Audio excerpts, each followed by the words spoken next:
We all know the name Marco Polo, but was he a world-changing explorer who connected East and West?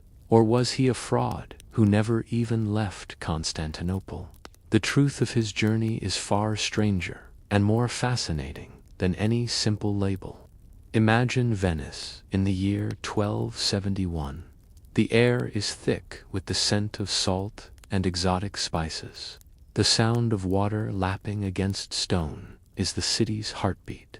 It's from here, a world away from the lands of legend, that our story begins. If you're settling in for this journey with us, please consider liking the video and subscribing for more bedtime histories. I'm always so curious to see where our stories reach. Let me know in the comments where in the world you're listening from and what time it is there. It's amazing to think of us all connected by this single story. Welcome to Sleeping Scribe, where calming history stories help you unwind and gently fall asleep. Tonight, in Bedtime History, we follow the footsteps of Marco Polo.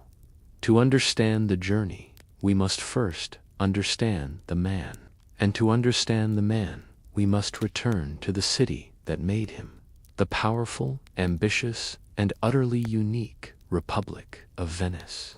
It was a city born from the sea, a jewel of the Adriatic. In the 13th century, Venice was not just a city, but a sovereign state, a maritime republic of immense wealth and influence. It was a place that floated on water, built on a foundation of trade, ambition, and a shrewd understanding of power. At its head was the Doge, an elected ruler who governed for life, a symbol of the city's stability and ancient traditions. He was a prince without a crown, a leader of merchants. Venice's power had been cemented decades earlier, during the Fourth Crusade. In 1204, the Venetians had shrewdly diverted the crusading armies not to the Holy Land, but to the magnificent capital of the Byzantine Empire, Constantinople. The subsequent sack of the city was brutal, but for Venice, it was a masterstroke. It shattered their main commercial rival and gave them a trading empire that stretched across the Mediterranean, a string of ports and islands that funneled the riches of the East directly into their lagoon. This empire was built and maintained by Venetian ships, and these ships were born in the Venetian arsenal. This was no mere shipyard. It was a sprawling complex of workshops, docks, and armories, a marvel of pre-industrial production. Here, a system of standardized parts and assembly lines allowed the city to construct a fully equipped war galley in a single day. The air in the arsenal would have hummed with activity. The rhythmic clang of hammers on iron, the scent of hot pitch and fresh sawn timber, the shouts of foremen coordinating thousands of workers. It was the source of Venice's naval supremacy, a true factory of the sea. But Venice was not without rivals. The city of Genoa, another proud maritime republic, was its fiercest competitor. The two cities were locked in a century-long struggle for control of the lucrative trade routes that crossed the Mediterranean and the Black Sea.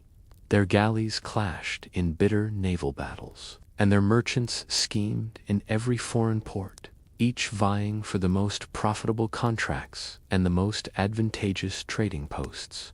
This rivalry bred a generation of bold, resourceful, and often ruthless Venetian men. Men like the Polos. Venetian society was a complex tapestry of class and ambition. At the top were the patrician families, the old nobility, whose names were written in the city's golden book. The Polos were among this class, established merchants with a reputation for daring ventures. Below them were the citizens, the cittadini, who formed the backbone of the republic's bureaucracy and commerce. And finally, there were the commoners, the sailors, artisans, and laborers, who powered the city's great economic engine. It was a world of opportunity, but also of rigid hierarchy. Life in the city moved to the rhythm of the water. The Grand Canal was its main street, a bustling artery crowded with vessels of every shape and size. Sleek, black gondolas navigated the narrow waterways, while heavy merchant galleys, their sails full, made their way out to the open sea. The city was a chorus of sounds, the constant lapping of the tide against mossy stone, the cries of merchants hawking their wares, and above all, the sound of countless church bells echoing across the canals, marking the hours of the day. At the heart of it all was the Rialto market. Here, the air was a heady mix of smells. The sharp tenths of salt water and fresh fish mingled with the sweet, intoxicating aromas of spices from lands thousands of miles away. Cinnamon, cloves, pepper, and nutmeg. These were not mere flavorings. They were commodities as valuable as gold, the source of unimaginable fortunes. Here, you could feel the pulse of the world, taste the wine and salted bread, and see the fruits of Venetian trade laid bare. Salt, grain, and wine flowed out from Italy. Silks, cottons, and precious spices flowed in from the east. It was this world that shaped the Polo family. Marco's father and his uncle Maffio were seasoned traders, men who thought in terms of voyages and profits, risks and rewards. They were not strangers to the far-flung corners of their world. Years before Marco's journey began, the two brothers had embarked on a great adventure of their own, a trading expedition that took them deep into the lands of the Mongols. They had been gone for many years, so many, in fact, that Marco grew up without his father. His mother had passed away when he was just a boy, and he was raised by his extended family, his childhood filled with stories of distant lands and the lingering question of when or if his father would return. The life of a Venetian merchant abroad was structured around places like the Fondaco. These were combination trading posts, warehouses, and living quarters established in foreign cities like Constantinople or the Crusader port of Acre. They were little slices of Venice planted on foreign soil, communities where merchants could live according to their own laws, speak their own language, and safely store their goods. This network was the scaffolding that held up their vast commercial enterprise. The world of Venice was built on trade with the East, but in the 13th century, the East had been transformed by a power unlike any the world had ever seen, the Mongols. While Venice was a kingdom of the sea, the Mongols were masters of the land.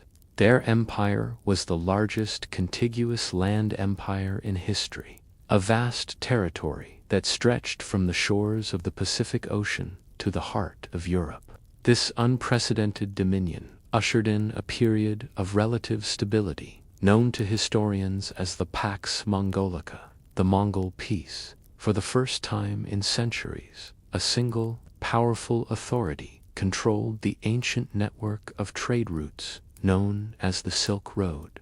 They policed the roads, punished bandits without mercy, and made long-distance travel safer than it had been for generations. This empire was the creation of one man, Genghis Khan, a visionary and brutal leader who had united the nomadic tribes of the steppe and unleashed them upon the world.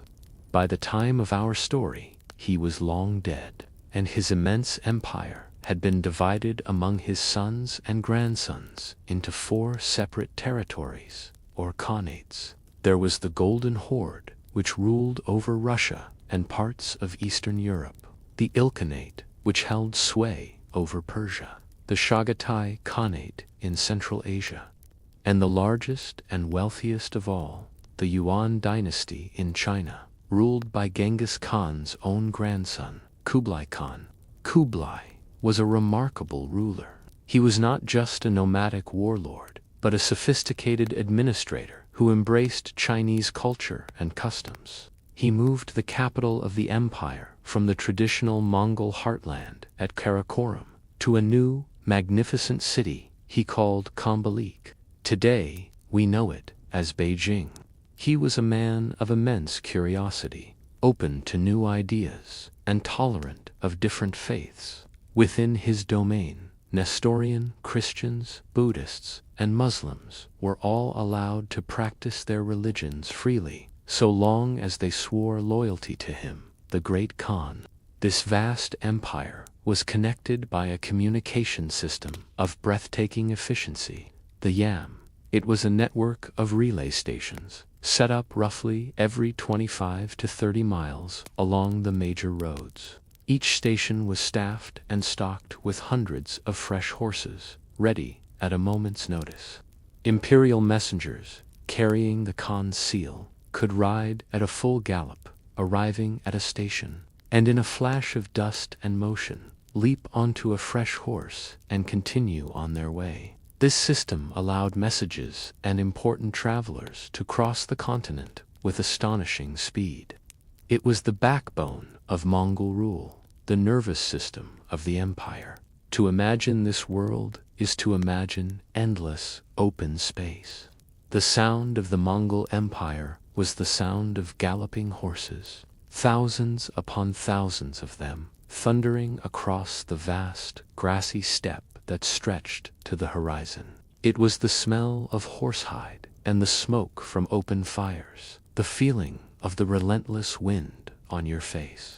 It was this world that Polo had stumbled into on their first journey.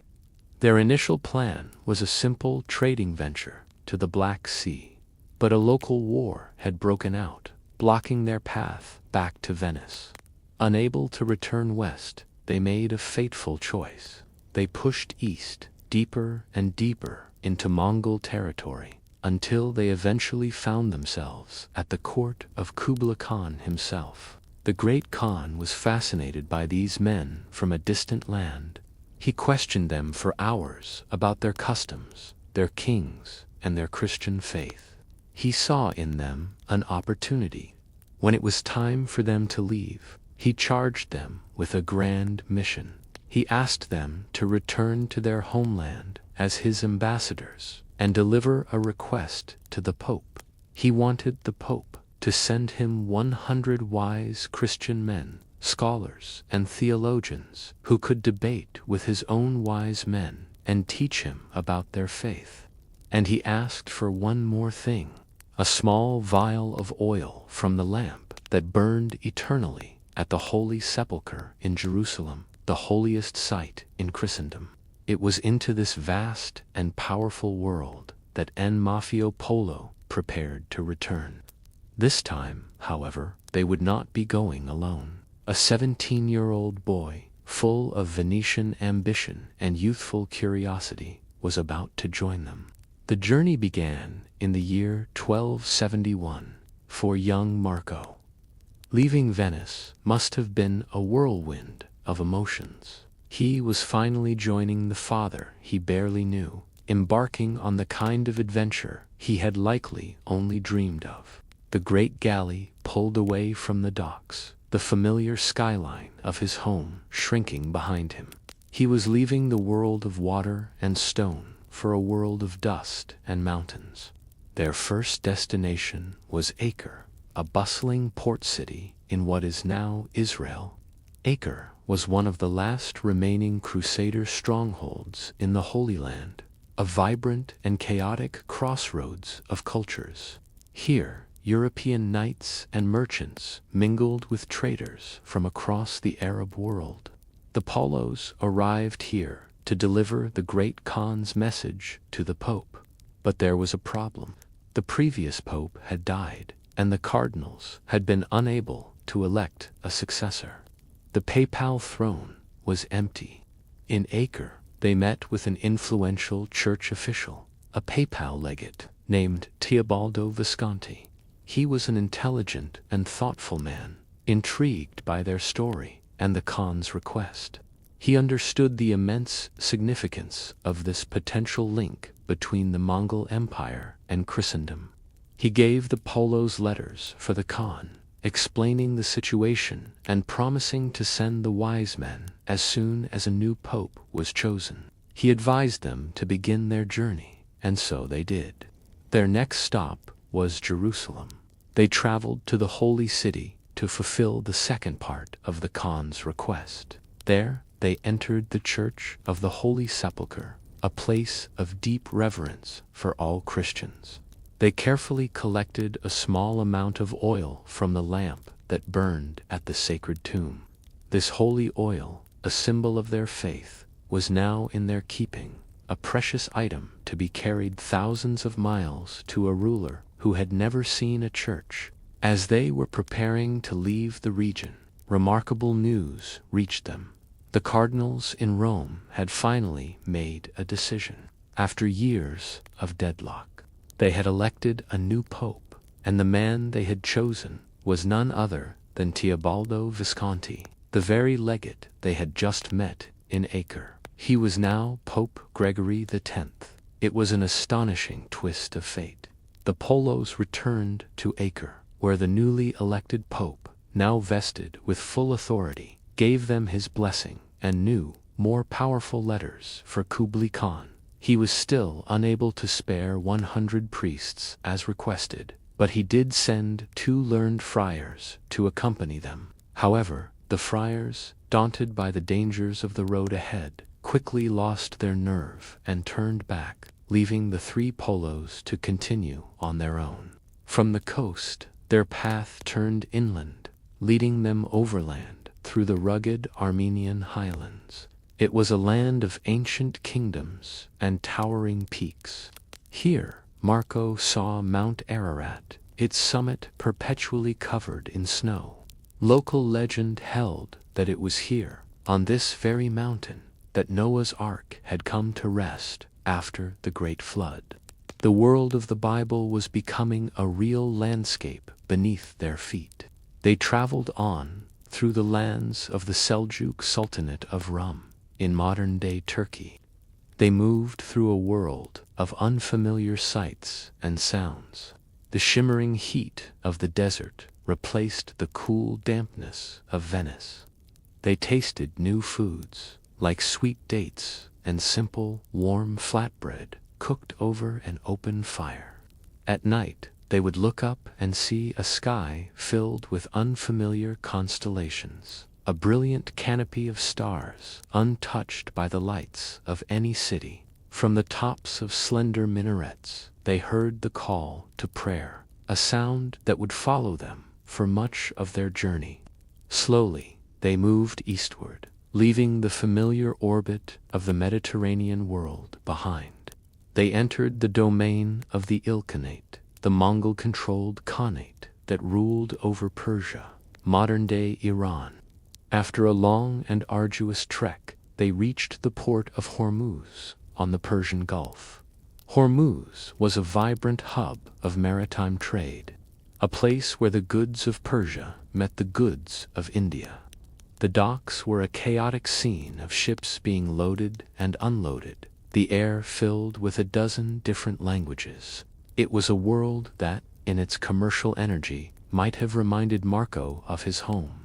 From the vibrant port of Hormuz, they had a choice: a risky sea voyage to China, or a far more arduous path overland. The ships in the harbor worried the Polos. They looked poorly built, flimsy vessels held together with coconut fiber instead of iron nails. Fearing the unseaworthy ships, they made a fateful decision. They would turn north and face the heart of Asia, on foot and horseback. The high road through Persia was a path of extremes. It led them into some of the most challenging and dangerous landscapes on Earth. As they traveled, they heard tales that were a mixture of fact and legend. They heard the story of the old man of the mountain and his loyal order of assassins. According to the legend, which Marco Polo would later recount in famous detail, this mysterious leader controlled a secret valley, a hidden paradise. He would drug young men and bring them there, giving them a taste of heaven. He then promised them an eternity in that paradise, if they would pledge their lives to him and carry out his deadly commands.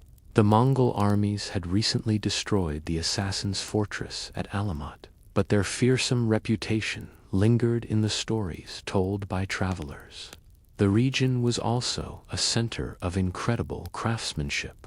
They passed through areas renowned for producing some of the world's finest steel, a material so strong and flexible it was legendary in Europe. They saw weavers creating magnificent carpets, their fingers flying across the looms, tying intricate knots to create patterns of stunning complexity. And they saw mines that produced beautiful turquoise stones, a color that seemed to capture a piece of the brilliant desert sky. They passed through ancient cities like Tabriz and Kerman, places that had been centers of civilization for thousands of years. Then came the desert. They had to cross the Dashti Lut, a vast wasteland in eastern Persia whose name means desert of emptiness. It is one of the hottest places on the planet. The sun was a relentless, punishing force. The heat was a physical presence, shimmering off the baked earth. Marco later described the difficulties of this crossing, speaking of salt rivers and water so bitter and briny that it was impossible to drink.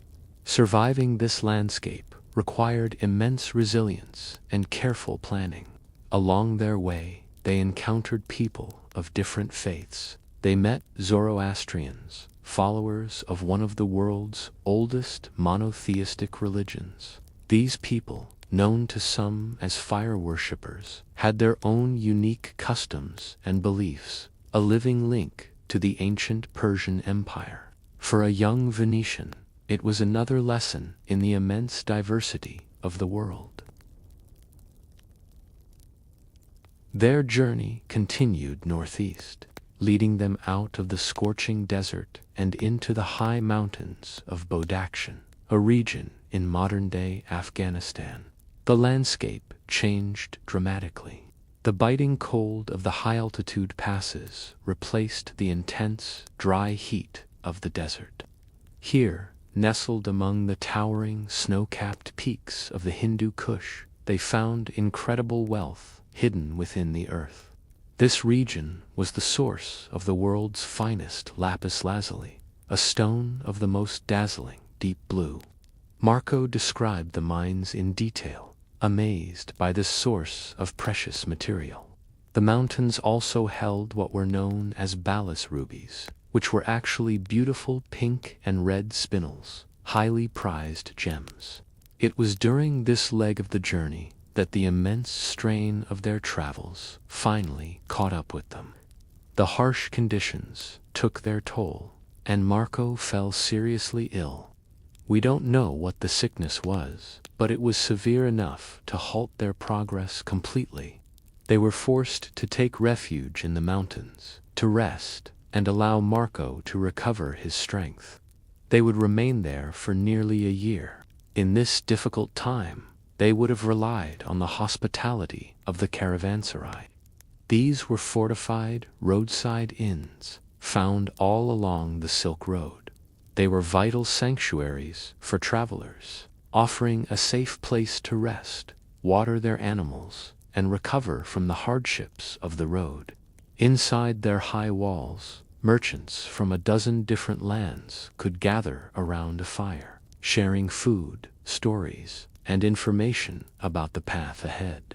The smell of wood smoke in a caravanserai was the smell of safety and community in a vast and often dangerous world. Having recovered his health and braved the deserts and mountains of Persia, Marco and his family stood at a new precipice. Ahead of them lay a challenge of mythic proportions, a sea of sand that guarded the final path to the Great Khan, the Taklamakan Desert. The journey so far had already taken them years, further than most Europeans would travel in a lifetime. What do you think would be the hardest part of such a journey? The physical danger, or the psychological toll of being so far from home? Share your thoughts below. Having survived the deserts and highlands of Persia, a new, more formidable barrier now rose before the Polos. They had reached the Palmyrs, a vast and unforgiving wilderness of rock and ice. This was not just a single mountain range, but a great convergence, a place the geographers call the Pamir Knot. Here, the mighty Himalayas, the Tian Shan, the Karakoram, the Kunlun, and the Hindu Kush all meet, their peaks tangled together in a frozen embrace. The locals called it the roof of the world. The crossing was an ordeal of immense difficulty. Marco Polo would later write that it took them 40 full days to traverse the highest, most desolate plateau. 40 days spent in a world devoid of warmth and life. The air grew thinner with every upward step. The cold was a constant, biting presence, a sharp wind that never seemed to cease. It worked its way through their woolen cloaks and fur linings, chilling them to the bone. As they climbed higher, Marco noticed the world changing in strange ways. He observed that there were no birds, not a single one. The air was simply too high, too thin for them to live. The silence was profound, a deep and unnerving stillness broken only by the sound of the wind and the crunch of ice and snow under their own weary feet. The landscape was immense, silent, and seemingly endless, a panorama of gray rock and brilliant white snow that could fill a traveler with a sense of profound insignificance. He also made a curious and remarkably astute observation about fire. He noted that at this extreme altitude, a fire did not burn with the same brightness or intensity as it did at sea level. More importantly, it did not seem to cook food as well. A pot of water took much longer to boil, and meals were never quite properly heated through. This was a perfectly accurate scientific observation. At high altitude, lower air pressure means water boils at a lower temperature, and the reduced oxygen levels make fire less efficient. For Marco, it was simply another strange mystery in a land of wonders. The thin air was a torment for man and beast alike. Every breath was a conscious effort, a labored gasp that never seemed to fill the lungs. Their pack animals suffered terribly, struggling for purchase on the treacherous, icy paths. But even in this desolate place, there was life. Marco described a species of wild sheep, an animal of incredible beauty and strength, with massive, curling horns. This majestic creature, so perfectly adapted to its harsh environment, would later be named the Marco Polo sheep, the Ovis Ammon-Poli, in his honor. They were following a path. This was not uncharted territory, but a known, if exceptionally dangerous, branch of the Silk Road. Still, the risks were enormous. The threat of avalanches was constant, a sudden, thunderous roar that could send a river of snow and rock crashing down the mountainside in an instant. The region was almost entirely empty of people. The only signs of human life were the isolated communities of shepherds they occasionally encountered, hardy folk who lived a life of solitude amidst the towering peaks. For the Polos, the journey across the roof of the world was a trial of pure endurance, a battle against the elements and their own physical limits. Descending from the roof of the world, the Polos exchanged the peril of ice for the peril of sand. They had arrived at the edge of one of the world's most formidable deserts, a place whose name, locals said, meant you go in, but you don't come out. They now faced the Taklamakan, a vast sea of sand dunes that stretched for hundreds of miles. It was a cold desert, a place of violent temperature swings, where scorching hot days could give way to freezing cold nights. No sane caravan master would attempt to cross the heart of this desert directly. The only way forward was to skirt its edges, traveling in a long, curving arc from one precious oasis to the next. Their first major stop was the city of Kashgar. This was a legendary hub of the Silk Road, a place where multiple trade routes converged. It was a bustling, cosmopolitan city where the cultures of the mountains met the cultures of the desert. Here, caravans would rest, resupply, and trade their goods before plunging back into the wilderness. It was a place of vibrant markets, a cacophony of languages, and a welcome respite from the emptiness of the road. As they traveled onward from Kashgar, along the southern rim of the desert, Marco encountered another of the region's strange phenomena.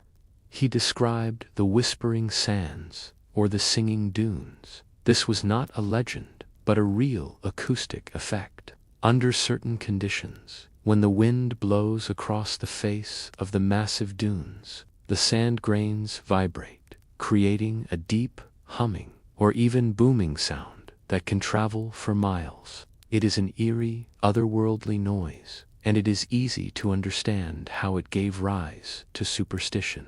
Marco recounted the tales the locals told about the desert. They believed it was haunted by evil spirits.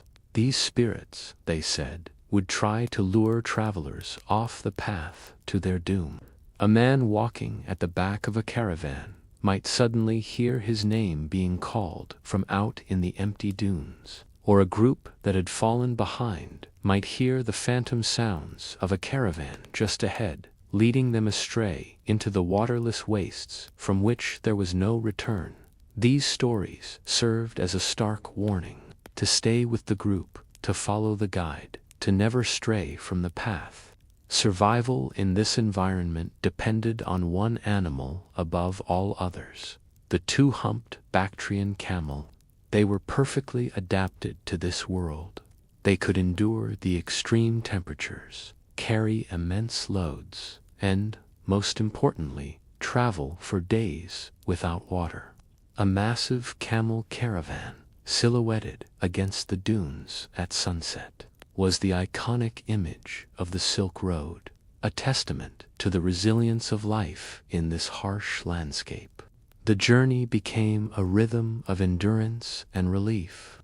Days of trekking through the wind-blown sand would be rewarded by the miraculous sight of an oasis appearing on the horizon, a sudden, impossible splash of life-giving green. These oases, cities like Yarkand and Khotan, were not just random pockets of vegetation. They were marvels of ancient engineering, sustained by complex irrigation systems known as qinots or karez. These were networks of underground tunnels, dug by hand, that channeled snowmelt from the distant mountains, bringing water across miles of desert to sustain the towns and their fields. These cities were rich and diverse. Khotan was famous for its precious jade, which had been prized by Chinese emperors for thousands of years. The oases were melting pots, home to Uyghurs, Tajiks, Sogdians, and merchants from all across Central Asia. Here, the Polos could taste sweet melons and pomegranates, fruits that seemed impossibly luscious after the privations of the desert. But with each stop, the logistical challenge renewed itself. They had to carry enough water and food to survive the next leg of the journey, carefully calculating their needs for the days of emptiness that lay between them and the next green sanctuary. Each oasis was a world unto itself, a small pocket of life in a vast emptiness. But as they moved from city to city, they were also moving deeper into the true territory of the Great Khan, a land where Mongol rule was absolute, and the road was leading them ever closer to their final goal.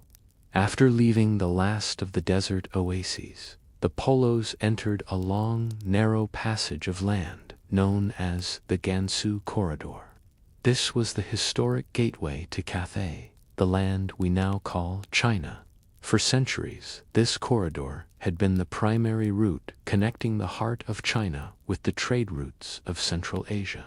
It was a critical artery, wedged between the icy heights of the Tibetan Plateau to the south and the desolate expanse of the Gobi Desert to the north. Here, the cultural landscape began to change dramatically. They entered a world steeped in Buddhism. Their journey brought them to the city of Shazhou, modern Dunhuang. For centuries, Dunhuang had been a major center of Buddhist learning, religion, and art. It was home to a spectacular wonder, the Mogol Caves, also known as the Caves of the Thousand Buddhas. Carved into the face of a cliff was a network of nearly 500 temples. Inside each cave, the walls and ceilings were covered in breathtakingly beautiful murals, depicting scenes from the life of the Buddha and various celestial beings. The cool, dark caves were filled with painted statues and the lingering smell of incense. The sound of chanting monks and the gentle whir of prayer wheels would have filled the air. Marco likely witnessed this incredible place, a vibrant sanctuary of faith and art on the edge of the desert. He was a keen observer of the people he met. He described the local customs of the Tangut people who inhabited the region, including their practice of cremating their dead. He noted their deep religious devotion and their unique form of Buddhism, which blended different traditions. He saw signs of their new rulers everywhere. Mongol garrisons were stationed in the cities, and Mongol officials administered the law, clear signals that they were now in the direct domain of the Great Khan. In this region, Marco also made another of his fascinating scientific observations. He encountered a strange mineral substance that could be woven into a fireproof cloth. This was asbestos. Local myths claimed that this substance, which they called salamander's wool, was hair from a mythical fire-dwelling lizard, the salamander. But Marco, with his practical merchant's mind, investigated. He correctly identified it as a type of mineral fiber, dug from a mountain, and he thoroughly debunked the fantastic legend. As they traveled eastward through the corridor, they would have seen the remnants of the Great Wall of China. It was not the single, continuous stone fortification we often imagine today. In the 13th century, it was a much older, more fragmented system of earthen ramparts and scattered forts, much of it in disrepair. The Mongols, having conquered the lands on both sides, had little use for it as a defensive barrier. The landscape itself was also transforming. The arid lands of the desert began to give way to more fertile agricultural plains. They saw more farms, more villages, a world that felt more settled and more populous. By now, an almost unbelievable amount of time had passed. They had been traveling for more than 3 years. 3 years since they had last seen the waters of Venice. The young boy who had left home was now a man of 20, seasoned by hardships that few could imagine. After 3.5 years of unimaginable hardship, they had finally arrived. The Mongol Empire was no longer an abstract concept, but a tangible reality, and word of their long journey had reached its destination. An honor guard from the emperor himself was riding out to meet them. The final leg of their journey was one of comfort and honor. An escort sent by Kublai Khan himself met them about a 40-day ride from his court. They were given fresh horses and supplies, treated as honored guests of the emperor. The grueling trek was over. They traveled now with the full protection and provision of the Khan. Their destination was Chengdu, the magnificent summer capital of the empire. To Europeans, it would become a name synonymous with magic and legend, Xanadu. The sight of it must have been breathtaking. Nestled in a lush green valley, the city was a masterpiece of planning and design. Marco described the great palace at its center. It was a structure of marble and stone, but part of it was made of something else entirely, a grand hall constructed of gilded and lacquered cane or bamboo. This portable palace was held in place by more than 200 silk cords and was designed so that the Khan could have it dismantled and moved to a new location whenever he pleased. The palace was set within a vast walled park, 16 square miles of meadows, groves of trees, and sparkling streams. The park was filled with animals, herds of deer and gazelle, kept there for the Khan's royal hunts. The sheer scale and opulence were unlike anything the Venetians had ever seen. It was a world of immense wealth, power, and sophisticated luxury. Finally, the moment came. They were brought into the great audience hall to stand before the emperor. The court was a dazzling spectacle of color, ceremony, and rigid protocol. Hundreds of courtiers and guards, dressed in fine silk robes, filled the enormous hall. Unfamiliar music from the court orchestra drifted through the air, which was scented with exotic perfumes, as was the custom for all who approached the throne. Maffeo and Marco performed the kowtow, prostrating themselves and touching their foreheads to the ground in a gesture of absolute respect. And then they looked upon the man they had traveled across the world to see, Kublai Khan. He was middle-aged by this point, well-built, with a commanding presence that radiated authority. He looked upon the weary travelers with keen interest, and Maffeo presented the precious gifts they had carried for so long. The letters from the new Pope, Gregory X, and the small vial of holy oil from Jerusalem. The Khan welcomed them warmly, expressing his pleasure that they had completed their epic journey and returned to him as promised. But his greatest interest was reserved for the young man with them, his son, Marco. He asked who he was, replied, "He is your servant and my son." The Khan was delighted. He questioned Marco about his long journey, about the lands he had seen, and the customs of the Europeans. Marco, for his part, was uniquely prepared for this moment. During the long years on the road, he had not been idle. He had a natural gift for languages and had diligently studied the tongues of the people they met. He had likely become fluent in Persian, the lingua franca of the Silk Road, and had picked up several of the Turkic languages spoken across the Mongol territories. This linguistic skill made him immediately valuable to the Khan. He was not just another foreigner. He was a man who could communicate, observe, and report. The journey was over. They had crossed the known world and now stood in the presence of a living legend. But for Marco Polo, a new chapter was just beginning. He was no longer just a traveler. He was about to become a servant to the emperor of the world. Imagine standing before Kublai Khan after a 3-year journey. What one question would you ask him? Let me know in the comments.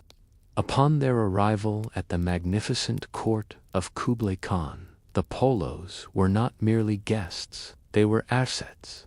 The long, arduous journey had come to an end, but their life in this new world was only just beginning. For 17 years, the empire of the great Khan would be their home, their workplace, and a source of wonders beyond their wildest imagining. Marco, in particular, caught the emperor's eye. The young Venetian was sharp, observant, and possessed an insatiable curiosity that the aging Khan, himself a man of great intellect, found deeply appealing.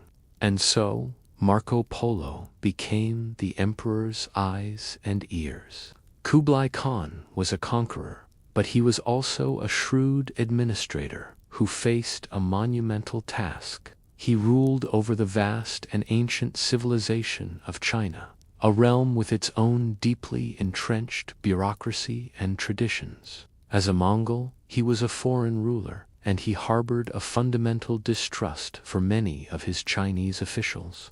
He feared that they might conceal information from him, or that their reports would be colored by local politics and rivalries. For this reason, he often preferred to place foreigners in positions of trust within his administration. Persians, Arabs, Turks, and now a young man from Venice. Marco was an ideal candidate for such a role. His fluency in several of the key languages of the empire, likely Persian and various Turkic dialects, made him an excellent communicator. While he probably never mastered the fiendishly complex system of Chinese writing, his verbal skills were more than sufficient for the tasks the Khan had in mind. He was made a special envoy, an imperial emissary. The Khan began to send him on missions to the far-flung corners of his empire, entrusting him to bring back honest and detailed accounts of what he saw. His formal position may have been within the imperial salt administration. This was no minor role. Salt was a government monopoly, a massive source of revenue for the imperial treasury, and overseeing its production and trade was a matter of vital state importance. In his own account of his travels, Marco would later claim that he was made the governor of the great city of Yangzhou for 3 years. While some modern historians question the literal truth of this claim, it speaks to the level of responsibility and trust he was given. Whether as a governor or a high-ranking official, Marco Polo wielded real authority in the name of the Khan. What truly set Marco apart, what made him so valuable to his patron, was the quality of his reports. Other officials would return from their missions with dry, administrative facts, crop yields, tax revenues, troop numbers. Marco provided all of that, but he also gave the Khan something more. He had a storyteller's eye for detail. He described the fascinating and peculiar customs of the people he encountered. Their festivals, their marriage rites, their clothing, their food. For the ever-curious Kublai Khan, sitting in his palace, these rich co-narrative reports were a window into the diverse tapestry of his own empire. They were intelligence, but they were also entertainment.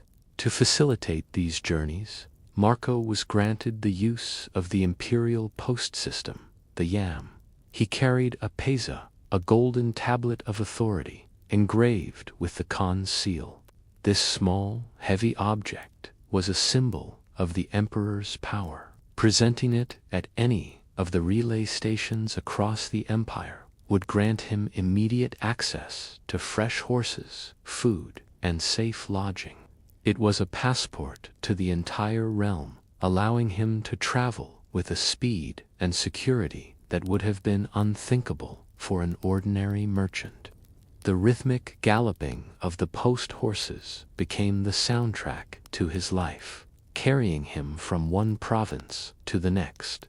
His missions took him to the distant south of China, into the rugged, mountainous province of Yunnan, a region only recently conquered by the Mongol armies. This was a world away from the stately capital, a land of misty, terraced rice paddies that clung to the sides of steep hills, a place of vibrant and diverse ethnic groups with their own unique languages and traditions.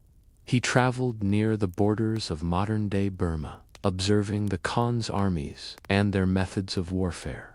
He saw how the Yuan government was structured, a complex blend of Mongol military might, Central Asian administrative expertise, and Chinese bureaucratic tradition. With each successful mission, the trust between the Venetian and the Mongol emperor grew, and with that trust came great rewards. Over their 17 years of service, the Polos accumulated a considerable fortune in jewels and precious metals, and Mafio, were not idle during this time either. They served as military and engineering advisors to the Khan, their practical European knowledge proving useful in matters of siege, warfare, and the construction of war machines. They were a family of immense talent and resourcefulness, and the Khan made sure to reward them handsomely for their loyal service. In the bustling markets of the empire, Marco tasted a world of flavors, from the fiery, spicy dishes of the south to the hearty dumplings of the north, each meal a discovery. He was no longer just a Venetian. He was a man of the world, a servant of the greatest empire on earth. As the Khan's emissary, Marco was not just seeing the land. He was seeing the machinery of the empire itself. And this empire was powered by technologies and systems that would have seemed like magic to his countrymen back in Venice. For 17 years, Marco Polo lived in a world of wonders. He was a medieval European man from a city that was itself a marvel of its age. But what he witnessed in China, or Cathay as he called it, was on an entirely different scale of sophistication. He saw things that would not become common in Europe for centuries. Technologies and ideas so advanced they challenged his very understanding of how the world worked. Perhaps the greatest of these marvels was paper money. In 13th century Venice, wealth was a tangible thing. It was the satisfying weight of gold and silver coins in your hand. In the empire of Kublai Khan, it was something far more abstract.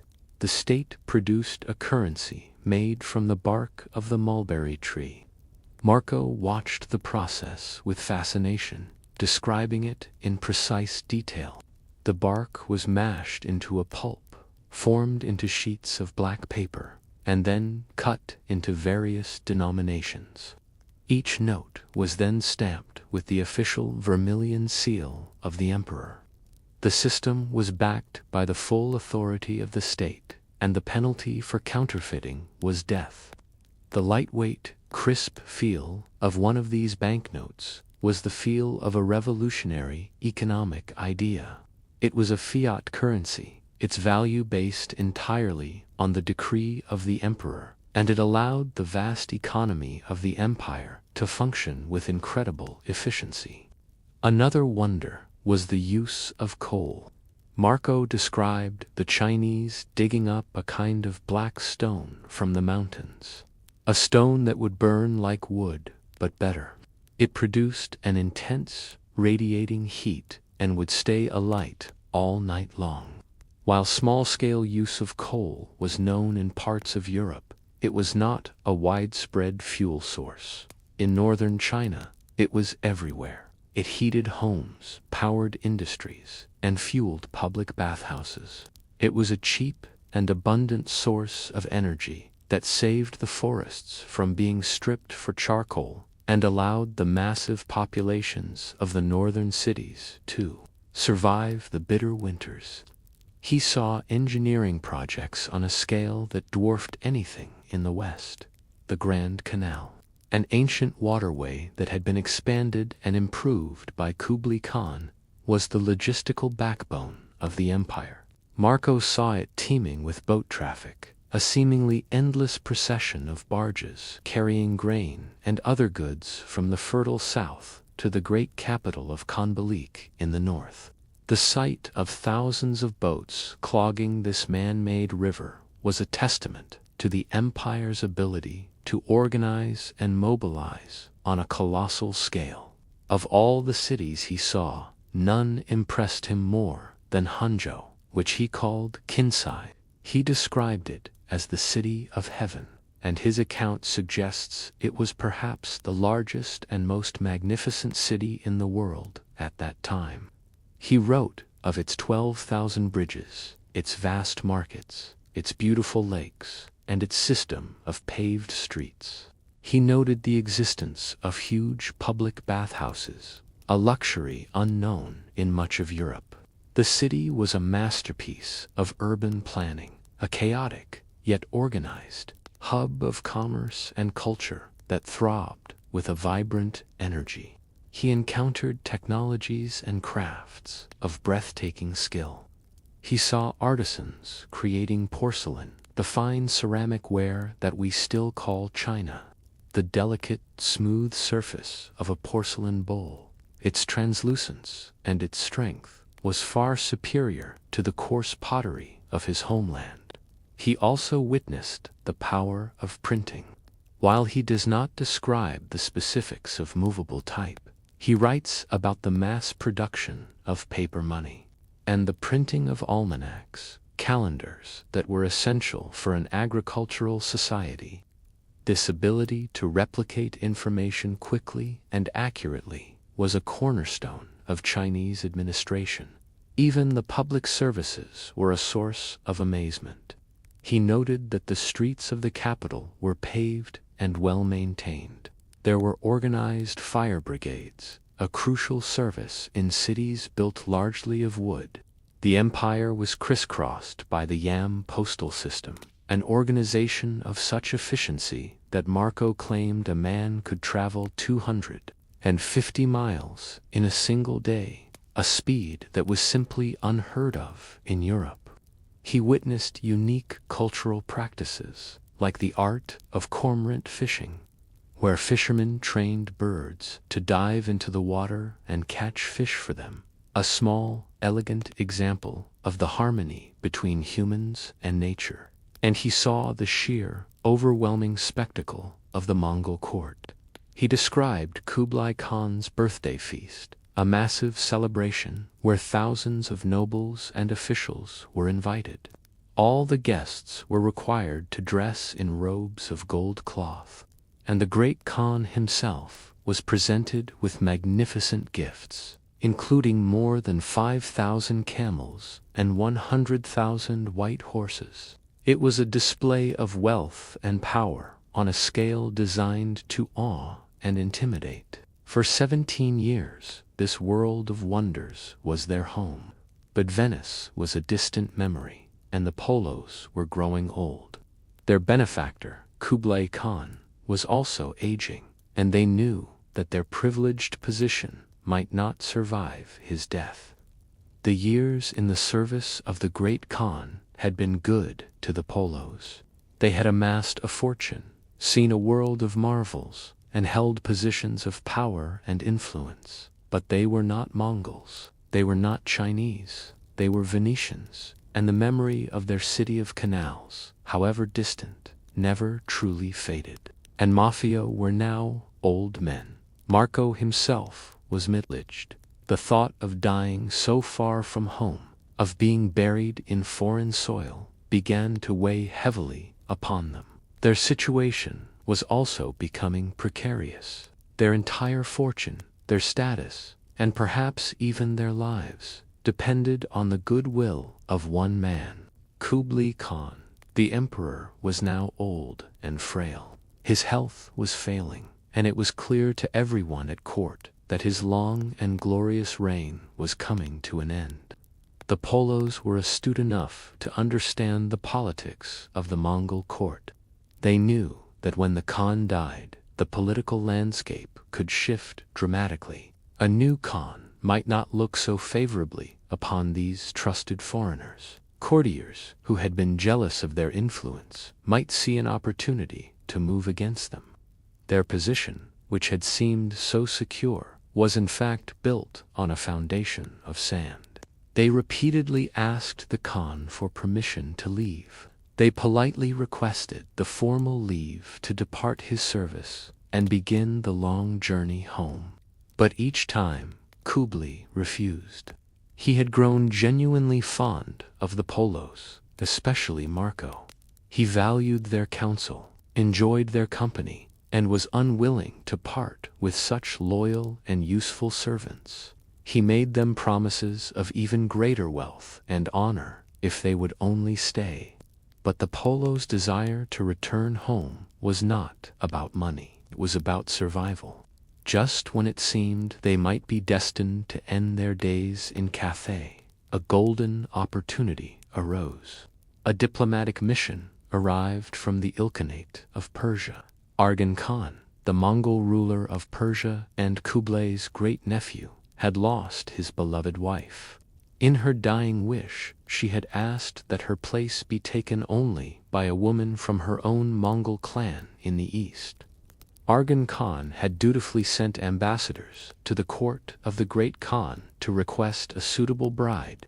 Kublai Khan selected a beautiful and virtuous princess, a 17-year-old girl named Kachin. The Persian ambassadors were delighted. A wedding party was assembled, ready to escort the young princess overland back to her new home.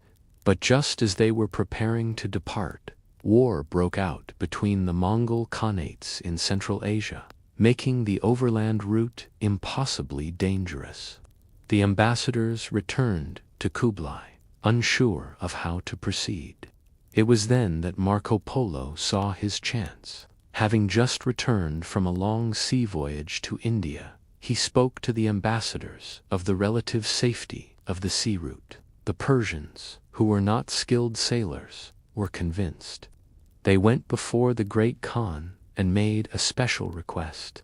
They asked that the 3 Venetians, who were not only trusted servants of the Khan, but also experienced sea travelers, be allowed to accompany them and guide the expedition. For Kublai Khan, it was a difficult decision. It was the perfect solution to the diplomatic problem, but it meant losing the Polos. In the end, his desire to see his great-nephew's request fulfilled and to ensure the safety of the young princess won out. He reluctantly agreed. It was the legitimate reason the Polos had been waiting for. Their long goodbye could finally begin. The preparations were on a truly imperial scale. Kublai Khan ordered a fleet of 14 great Chinese junks to be outfitted for the journey. These were massive 4-masted ships, far larger and more seaworthy than anything in European waters. The expedition was enormous. The wedding party itself consisted of some 600 people, not including the hundreds of sailors required to man the fleet. The ships were loaded with provisions for 2 years, along with priceless wedding gifts for the new bride. Before they left, the Khan summoned the Polos for a final audience. He gave them to golden pases, tablets of authority that would ensure their safe passage through the naval and terrestrial domains of his empire. He also gave them messages for the kings of Europe, including the King of France and the King of Spain, and he allowed them to convert their vast accumulated wealth into a form that was more easily transportable: precious gems. This was their last meeting with the man who had shaped 17 years of their lives. They watched the shores of China, the land that had been their home for so long, disappear over the horizon. The feeling must have been profoundly bittersweet. They were finally going home, but they were leaving a world of wonders and a powerful protector behind. They did not know it at the time, but their protector's life was also ending. In 1294, while their fleet was still sailing the Indian Ocean, Kublai Khan would die. The journey that had begun on foot and horseback would now end on the waves of the sea. But this final leg of their return would prove to be as perilous as any desert or mountain they had ever crossed. The great fleet of 14 junks sailed from the bustling port of Chuanzhou on the coast of southern China in the year 1292. The Polos, now seasoned travelers, were in command of a royal mission, but this journey would test their endurance in new and terrible ways. The sea, unlike the Mongol-policed roads, answered to no emperor. Their route took them first across the South China Sea, a vast and unpredictable stretch of water. They sailed to the Kingdom of Champa in modern-day Vietnam, and then on to the great island of Sumatra in Indonesia. Here, their journey came to a grinding halt. They had missed the seasonal monsoon winds that would carry them across the vast expanse of the Indian Ocean. they were forced to wait for 5 long months, marooned in a tropical land that was as fascinating as it was dangerous. They were delayed by the simple, unchangeable rhythm of the winds. When the winds finally shifted, they began the perilous crossing of the Indian Ocean, stopping in Ceylon and along the coast of India before finally reaching the Persian Gulf. The voyage was a brutal ordeal. The ships were battered by storms and typhoons, their timbers creaking under the strain of the violent waves. Worse than the storms was the sickness that spread through the crowded ships. In the close quarters of a long sea voyage, disease could be devastating. By the time the fleet finally limped into the port of Hormuz, 2 long years after leaving China, the human cost of the journey was horrifyingly clear. Of the 600 people in the royal wedding party who had left Tromsø, only 18 were still alive. Miraculously, the young Princess Kakchen and the 3 Polos were among the survivors. In Persia, they were met with more grim news. Their mission was complete, but their destination had changed. Arghun Khan, the man who had requested a bride, the intended husband of the princess, had died while they were at sea. Their duty, however, remained. They formally delivered Princess Kakchen to the court of the Ilkhanate, where she was married instead to Arghun's son, Ghazan. Their long and difficult task was finally done. From Persia, they began the final overland leg of their journey home. They traveled north to the Black Sea port of Trebizond, and from there sailed to Constantinople. This city, which they had last seen under Venetian control, was now back in the hands of the Byzantine Greeks. Finally, they boarded a ship bound for the one place they had dreamed of for years, Venice, in 1295. After an absence of 24 years, Maffeo and Marco Polo returned home. They stood on the docks of the city they had left as young men. But the Venice they returned to did not recognize them.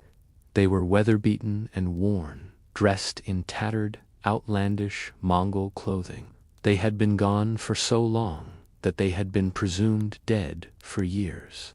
Even their own relatives did not know who they were. Their speech, filled with strange words from the languages they had learned in the East. The story of their return has become a legend in itself. To prove their identity and reclaim their place in Venetian society, the Polos hosted a great banquet for their skeptical family. They greeted their guests dressed in the fine crimson satin robes of the East.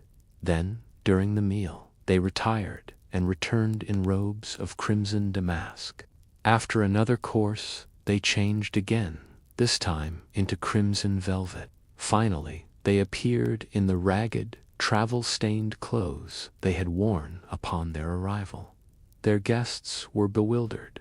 Then, before their astonished eyes, the 3 travelers took sharp knives and began to slice open the seams and linings of their tattered garments, and from within the rough cloth poured a river of treasure: rubies, sapphires, emeralds, diamonds, and giant pearls. A king's ransom in precious gems, their entire fortune, which they had sewn into their clothing for safekeeping. The incredible sight of the torrent of jewels pouring onto the table silenced all doubt. These were the Polos. They had returned from the land of the great Khan, and they had brought its riches with them. Back in the city of canals, surrounded by the familiar sounds and sights of home, the journey was finally over. The world had changed, and so had they. They had walked in the courts of emperors and survived the world's harshest landscapes. But the story was not yet complete. The greatest legacy of their journey was yet to be written, not in a merchant's ledger, but in the cell of a prison. After 24 years away, what do you think would be the biggest reverse culture shock for Marco Polo returning to Venice? Let me know what you think in the comments. Marco Polo had returned home after 24 years spent at the very edge of the known world. He was once again a citizen of Venice. He was a man of immense wealth, his identity proven by a cascade of jewels, his status in the city restored. He settled back into the life of a Venetian merchant, a life that, for all its comforts, must have seemed impossibly small after the boundless horizons of the Mongol Empire.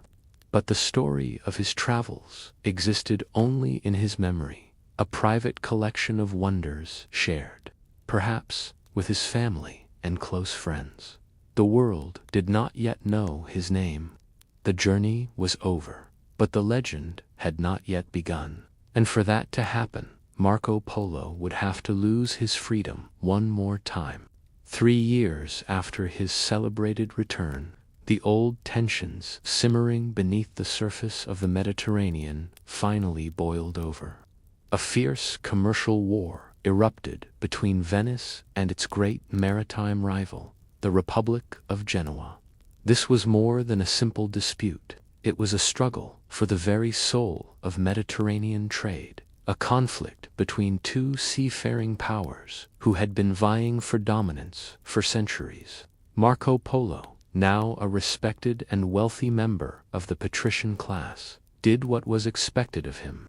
He helped finance and command a Venetian war galley, taking to the sea once more, not as a merchant, but as a soldier.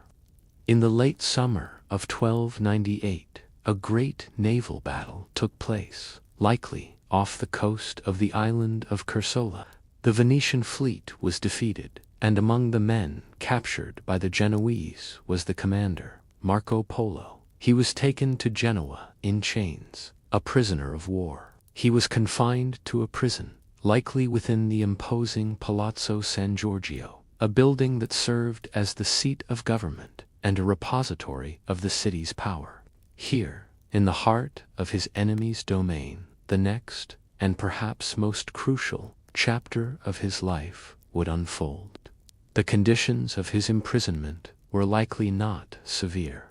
As a man of high standing, he would have been treated with a degree of respect, held for a handsome ransom. But he was still a captive, his days defined by the damp chill of a stone prison cell and the slow, relentless passage of time. It was in this state of confinement that he met a fellow prisoner, a man named Rustichello da Pisa. This meeting was a stroke of incredible fortune, a chance encounter that would change the course of history. Rustichello was not a merchant or a soldier. He was a writer, a professional scribe, and a well-known author of chivalric romances, stories of knights, kings, and heroic deeds. To pass the long, empty hours in their shared cell, Marco began to talk. He began to tell his story. He spoke of the long road to the east, of the courts of the great Khan, of the wonders he had witnessed in a land that was, to his listener, a place of pure fantasy. Rustichello, the romance writer, listened with growing astonishment. He heard tales not of mythical knights, but of real emperors. He heard of cities larger than any in Europe, of technologies that seemed like magic, of a world of unimaginable scale and sophistication. He recognized the immense importance of what he was hearing.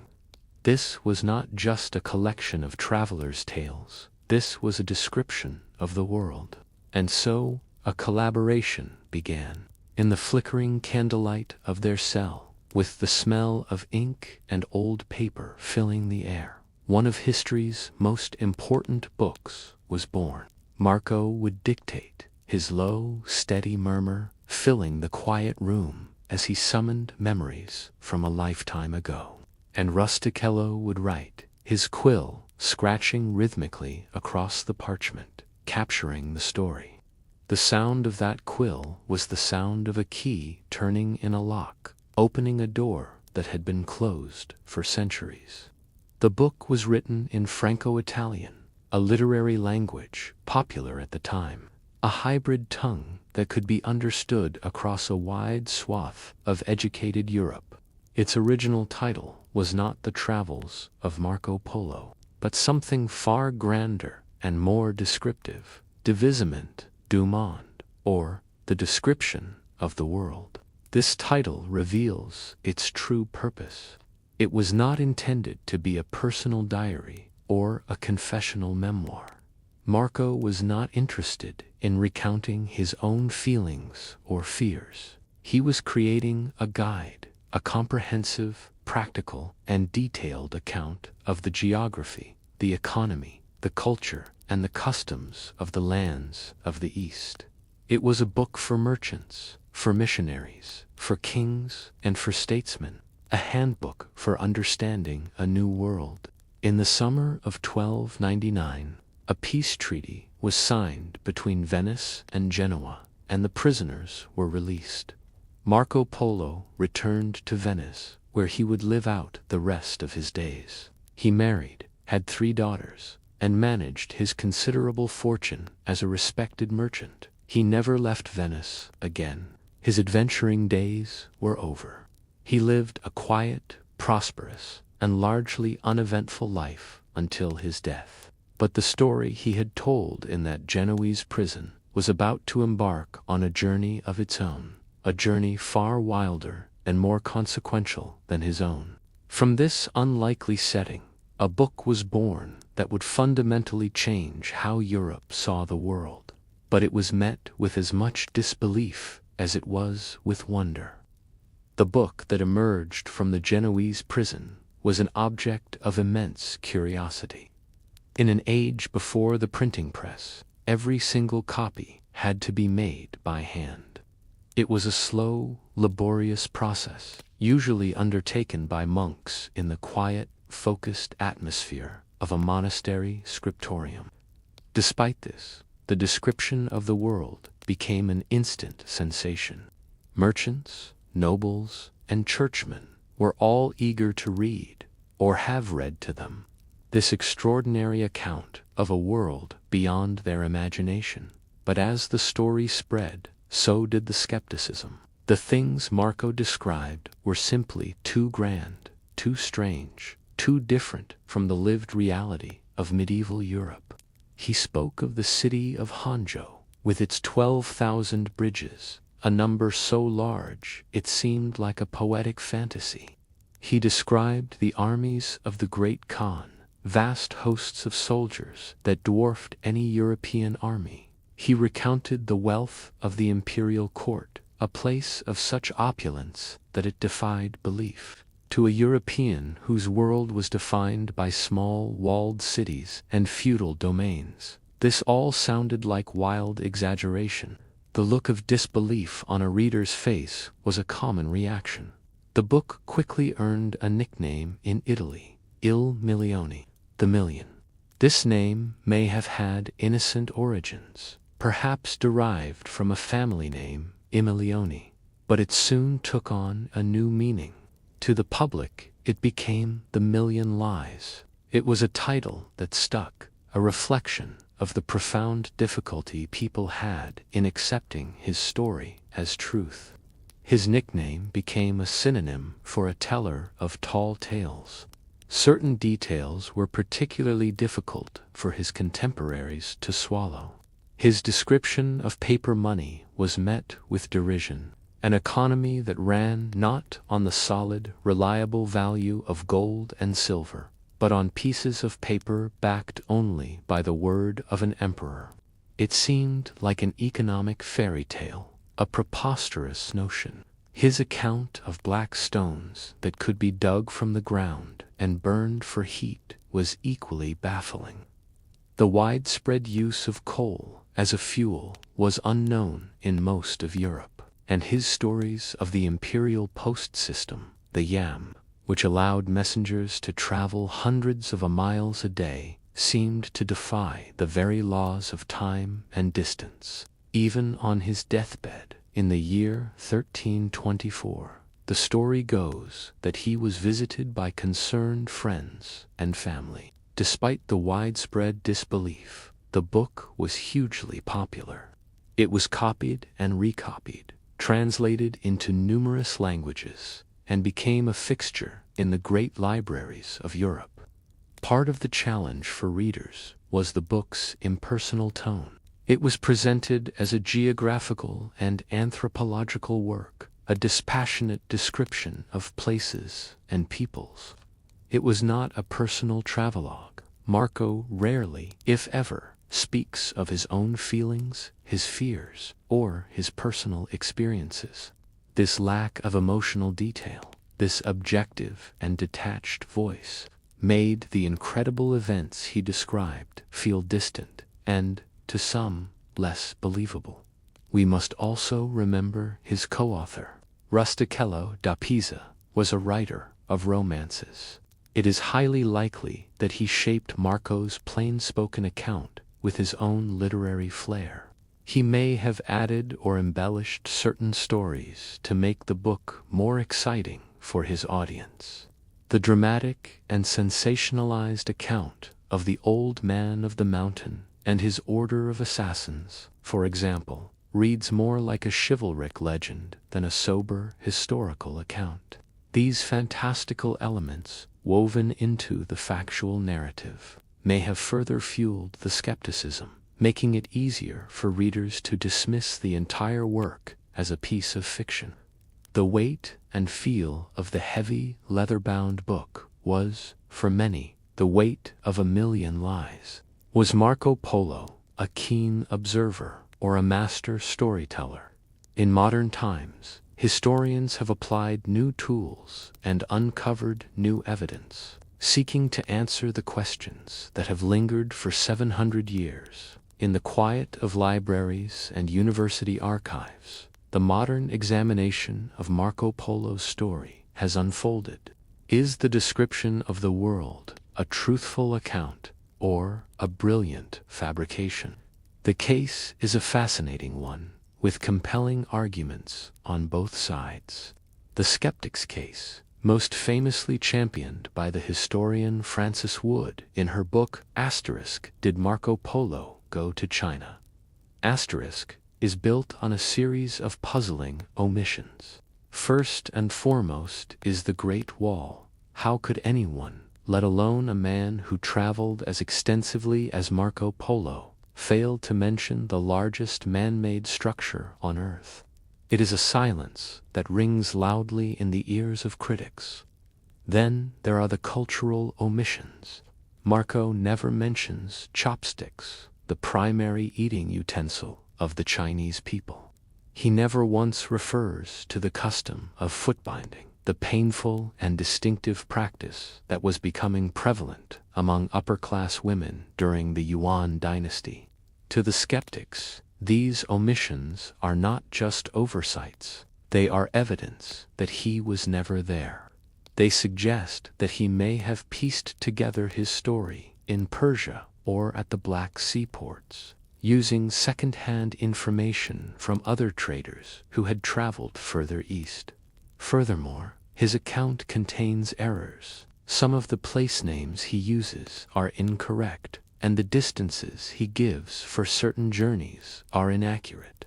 And perhaps the most damning piece of evidence for the skeptics is the utter lack of corroboration.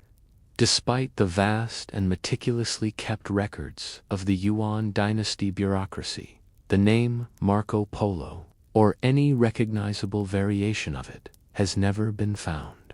No Chinese or Mongol document has ever been discovered that mentions the Venetian, who claimed to be a trusted confidant of the emperor. However, for every argument made by the skeptics, the defenders of Marco Polo, led by distinguished Mongol scholars like Igor de Ratuelts, have offered compelling counter-arguments and explanations. They invite us to look at the evidence through a 13th century lens. Let us start with the omissions. The Great Wall, they argue, was not the great stone edifice we know today. The Ming Dynasty wall came much later. In Marco's time, the wall was a series of older, disconnected earthen ramparts, much of it in disrepair. The Mongols, who controlled the lands on both sides, had little use for it, and it simply may not have been the impressive landmark it would later become. What about the cultural omissions? Was not yet a universal custom, and was largely confined to certain classes of Chinese women, whom a foreign male official might have had little interaction with. As for tea and chopsticks, defenders suggest a simple explanation. They were too commonplace to mention. Does a modern travel writer describe in detail that people in Europe eat with forks and knives, or that they drink coffee? These things are so ubiquitous that they become invisible. Marco was interested in what was different and remarkable, not what was mundane. This, which at first seems like an error, is actually powerful evidence in his favor. It suggests that he learned about China from within the multilingual environment of the Mongol administration, where Persian was a common language of bureaucracy. He was seeing China through the lens of its Mongol rulers, which is perfectly consistent with his story. And while he may have missed some things, the accuracy of what he did report is simply astonishing. His detailed descriptions of the manufacture of paper money, the widespread use of coal, the production of salt from state-run monopolies, and the existence of asbestos, which he correctly identified as a mineral, are all spot on. These are not the kinds of details one could easily glean from sailors' rumors. They are the observations of a keen and intelligent eyewitness. The Yuan bureaucracy was massive, and a ton of records have been lost over time. Plus, foreign names were tricky for Chinese and Mongol scribes to write down, so Marco Polo might be listed under a name we just don't recognize. Most historians agree that he definitely traveled to China, but his book isn't a flawless historical account. It's based on memories from years ago and was shaped by a romance writer who added their own flair. It's been copied and changed over centuries, so while it's not perfect, it's still a fascinating piece of history. Whether every detail was precise or not, the impact of his book is undeniable. It was a single key that unlocked a door in the European mind, revealing a world far larger and more complex than ever imagined. The book Marco Polo, dictated in a prison cell, did more than just tell a story. It redrew the world. For centuries following its publication, the description of the world asterisk became the single most authoritative and comprehensive source of information on the Far East available to Europeans. Before Marco Polo, European knowledge of Asia was a murky blend of ancient rumor, fragmented merchants' tales, and outright fantasy. It was a land of monsters and myths, a place where a legendary Christian king named Prester John was thought to reign. Marco's book replaced those myths with something far more powerful, detailed, practical, and largely factual information. Its influence on the mapmakers of Europe was profound. Cartographers, who for generations had filled the vast blank spaces of Asia with decorative sea monsters and the ominous warning, "Here be dragons," now had a guide. They had names of cities, descriptions of coastlines, and accounts of trade routes. Great maps, like the one created by the Venetian monk Fra Mauro in the 15th century, relied heavily on Polo's information to create a vision of Asia that was, for the first time, recognizably accurate. The world was becoming a known, measurable space, and it was this new map, this new vision of the world, that directly inspired the next generation of great explorers. No one was more inspired than a Genoese navigator named Christopher Columbus. Columbus owned a copy of Marco Polo's book, and his personal copy, which still survives, is filled with his own handwritten notes in the margins. He was obsessed with Polo's descriptions of the island of Chipangu, or Japan, which Polo had heard about at the court of the Khan. He was captivated by the accounts of the unimaginable wealth of Cathay, the silks, the spices, the gold. Columbus believed, based on his reading of Polo and his own calculations, that he could reach these fabled lands by sailing west across the Atlantic. When he set sail in 1492, he was not searching for a new continent. He was searching for the world Marco Polo had described. The book also ignited an economic fire in the European imagination. The detailed accounts of spices, silks, porcelain, and other precious goods fueled an intense desire among the emerging merchant classes and monarchies of Europe to establish direct trade routes to the east.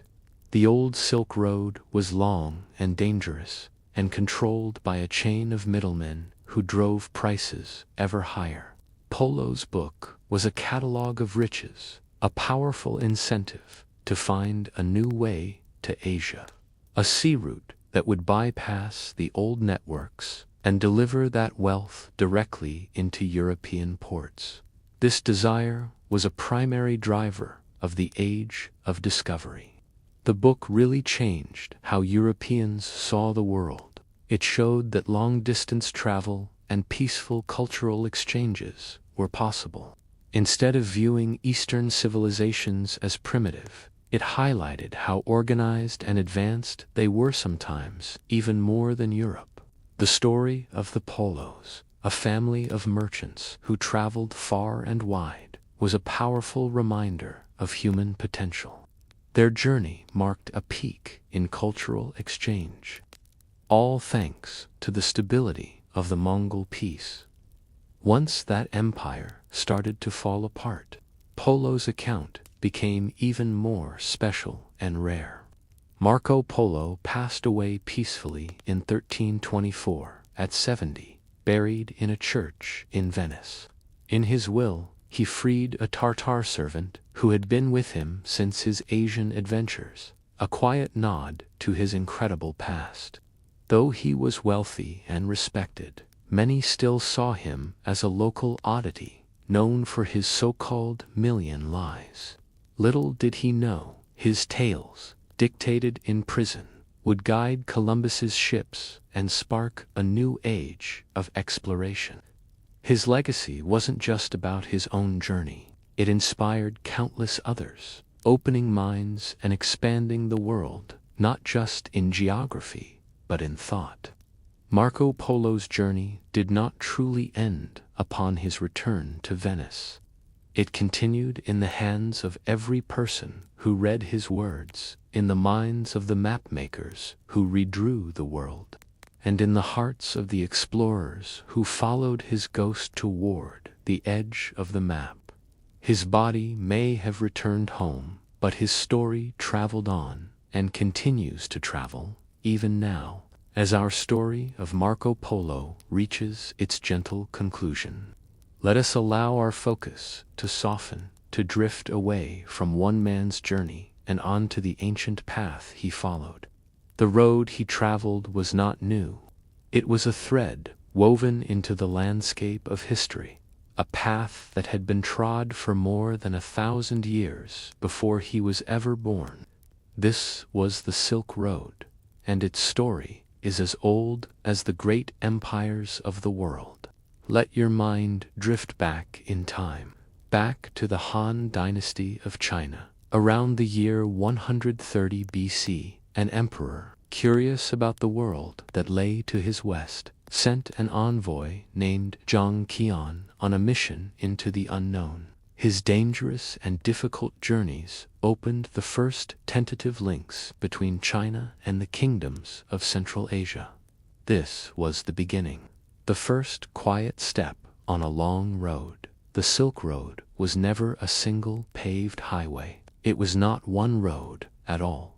It was a shifting network of trails and pathways, a delicate web of routes that branched and converged, adapting to the changing seasons and the rise and fall of empires. It was a current of human movement, flowing through treacherous mountains and across vast, empty deserts. From the east, the caravans carried their treasures. The most precious of all was silk, a fabric so light and so fine that the Romans who first encountered it believed it was grown on trees. With it came delicate porcelain, chests of fragrant tea, and spices that could make simple food taste of paradise. These were the goods that moved west, growing more valuable with every mile they traveled. And from the west, the caravans returned with treasures of their own. The powerful horses of the steppe, desired by Chinese emperors to strengthen their armies. Shimmering glassware from the workshops of Rome and the Middle East, casks of wine from fertile valleys, and the heavy, reassuring gleam of gold and silver. It was a silent conversation of objects, a balanced exchange across the length of a continent. This great exchange was managed by patient and skillful middlemen. For centuries, the powerful Sogdian and Persian merchants were the masters of the Silk Road. They were the bridge between worlds. Their caravans, the lifeblood of the great oasis cities that dotted the deserts. Cities like Samarkand, Bukhara, and Merv grew rich and powerful, their markets a vibrant chorus of different languages and cultures. In the peaceful shade of an apricot tree in an oasis garden, a traveler could find rest, a small piece of paradise on a long and wearying journey. But the road carried more than just goods. It carried ideas. It carried faith. Along these dusty trails, the teachings of the Buddha traveled from their home in India, carried in the minds of monks and in the ink of sacred texts. The quiet reverence of a Buddhist monastery, its caves carved into a sandstone cliff, became a familiar sight along the route, a place of peace and contemplation. Technology took its time, just like the caravans. The secret of making paper, a cool Chinese invention, made its way west and changed Europe forever. Gunpowder, another Eastern discovery, reshaped warfare globally. The Silk Road was a major highway for knowledge. Long before Marco Polo, there were other travelers. In the 7th century, a Chinese monk named Xuanzang embarked on a wild 17-year journey to India for sacred scriptures, sharing stories of the lands he explored. The Silk Road was a stage for countless journeys, each with its own story. While Marco Polo is the most famous in the West, he was far from the only one to bridge these two worlds. As we continue to drift, let us remember that history is a conversation between many voices. Marco Polo's story is a powerful one, but there were other voices on the road, other travelers who saw the world through different eyes. Their stories create a richer and more complete picture of this interconnected age. Let us imagine a Moroccan scholar in the 14th century, just after Marco Polo's time. His name was Ibn Battuta. He was a man driven by a profound faith and an insatiable wanderlust. Over the course of 30 years, he traveled even more extensively than Polo, covering an astonishing 75,000 miles.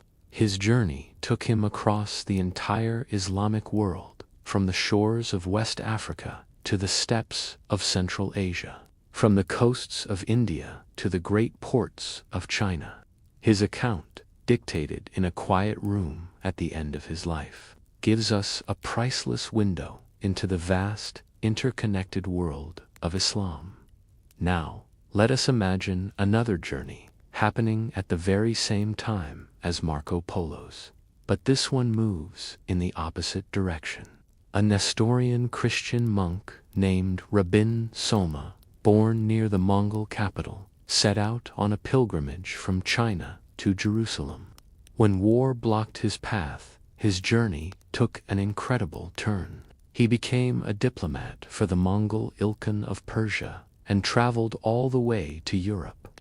This reverse Marco Polo met with the kings of France and England, and had an audience with the Pope in Rome. His story is a quiet reminder that the road between East and West was a two-way street. There were others, too, who came before Polo. A Flemish Franciscan missionary named William of Rubrac traveled to the Mongol capital of Karakorum 2 decades before the Polos ever arrived. He was a skeptical and intelligent observer, and his written account is one of the most detailed and reliable descriptions we have of the early Mongol Empire. And even earlier, in the 1240s, a papal envoy named John of Plano Carpini made the same dangerous journey, one of the first Europeans to enter this new and powerful domain. And if we shift our gaze to the sea, we can see the great treasure fleets of the Chinese admiral Zheng He.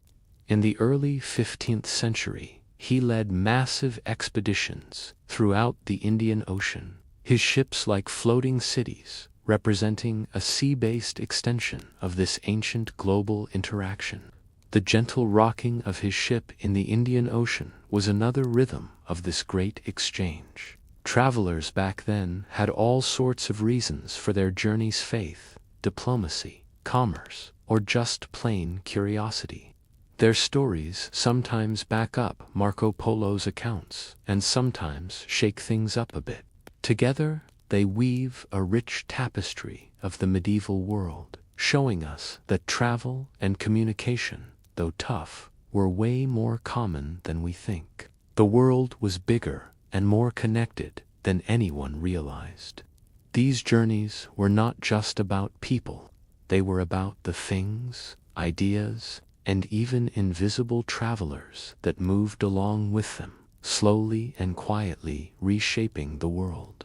Let us now reflect on the silent exchange that was carried on the backs of camels and in the hearts of travelers. The true legacy of the Silk Road is not in the silk or the gold, but in the deep and lasting exchange of cultures and ideas. It was a process that unfolded over centuries, as slow and patient as a desert caravan. But its effects changed the world forever. Think of the simple, world-changing idea of paper. For centuries, its secret was held in China, but slowly, the knowledge of how to make it traveled west along the trade routes, reaching the Islamic world, and then, eventually, Europe. With paper came printing. These technologies, born in the East, would fuel the Renaissance and the Reformation, fundamentally reshaping Western civilization. The magnetic compass, another traveler on these routes, would one day guide European ships across the oceans. Religion, too, found a pathway in the desert. The gentle teachings of Buddhism spread from India into Central Asia and China, finding new homes and new followers. Nestorian Christianity flourished in oasis cities, and the mystical faith of Manichaeism, born in Persia, spread both east and west. Later, the powerful call of Islam would echo through the same mountain passes. The Silk Road was a great marketplace of the soul. Art and music traveled to the influence of Chinese artistic styles can be seen in the delicate beauty of Persian miniature paintings. The sound of a lute, an instrument whose form descended from an ancestor that journeyed along these roads, became a familiar sound in the courts of Europe. The taste of a simple, familiar fruit, perhaps an apricot or a peach, is a taste of this ancient history. These crops began their journey in the east and were slowly carried west, finding new soil and new admirers. In return, the grapevine and the alfalfa plant made the journey east. Knowledge was another precious commodity. The advanced astronomical observations of the Islamic world were shared with Chinese scholars. Medical texts and scientific ideas flowed in both directions. The Silk Road created a vast, shared pool of human knowledge, a quiet conversation of science and philosophy that spanned a continent. The comforting thought of this shared heritage can be a source of peace. But the exchange was not always benign. The interconnectedness that brought so much creativity and wealth also had a darker side. The Silk Road was a conduit for invisible travelers for the spread of disease. Tragically, it was along these same trade routes that the plague known as the Black Death began its devastating journey from Asia to Europe in the 14th century, a somber reminder that connection can be a force for both creative and destructive change. And so, as we settle deeper into comfort, we can think of this great exchange. We can feel the quiet rhythm of our own breathing and reflect on how we are all, in some small way, the inheritors of this ancient, interconnected world. The age of the great camel caravans eventually faded as new paths were found across the seas. Yet, the echoes of that ancient road remain, a quiet reminder of a journey that never truly ends. All things have their season. The golden age of the Silk Road, which had lasted for more than 1,500 years, slowly and gently came to a close. There was no single moment when it ended. It was more like a great river, slowly drying up, its powerful current fading into a collection of smaller streams, and then into dust. The fall of the great Mongol Empire in the 14th century was the beginning of the end. The unity and security that the Pax Mongolica had provided was shattered.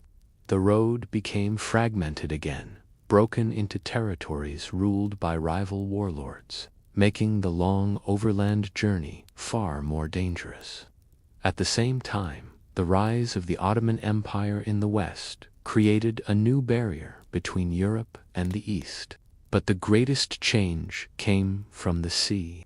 Inspired, in part, by the stories of Marco Polo, a new generation of European explorers learned to master the oceans. The Portuguese, and then the Spanish, found new, all-water routes to the Indies. A ship could carry far more cargo than 1,000 camels, and could do so more cheaply and more safely. The long, slow, overland journey became obsolete for the great currents of global trade. The great oasis cities, which had thrived for centuries on the caravan trade, began to decline. The Silk Road faded into legend, its once bustling caravanserais falling into ruin, and now all is quiet. We can imagine the sound of the wind blowing through the crumbling arch of an ancient a silent echo of the countless stories that once filled its courtyard. We can feel the warmth and comfort of our own bed, a safe harbor at the end of a long day. The story of Marco Polo, a tale from 700 years ago, still has the power to inspire wonder. It is a story about the simple human desire to see what lies beyond the next hill, beyond the horizon. It is a testament to endurance, to curiosity, and to the quiet power of a single story to change the world. History is a long and winding road, and we are all fellow travelers upon it. But for tonight, our journey is over. It is time now to let go of the story. You can let the thoughts of the day drift away, like clouds moving slowly across a vast, peaceful sky. There is nothing left to do, nothing left to think about. There is only the darkness behind your eyelids, the comfort of your bed, and the slow, deep rhythm of your own breathing, in and out. And so, our journey alongside Marco Polo comes to a gentle end. The story is told, the road has faded into the dust of centuries, and all that remains is the quiet of the night. Thank you for listening to Sleeping Scribe. May your mind be calm, and may your dreams be peaceful. Good night.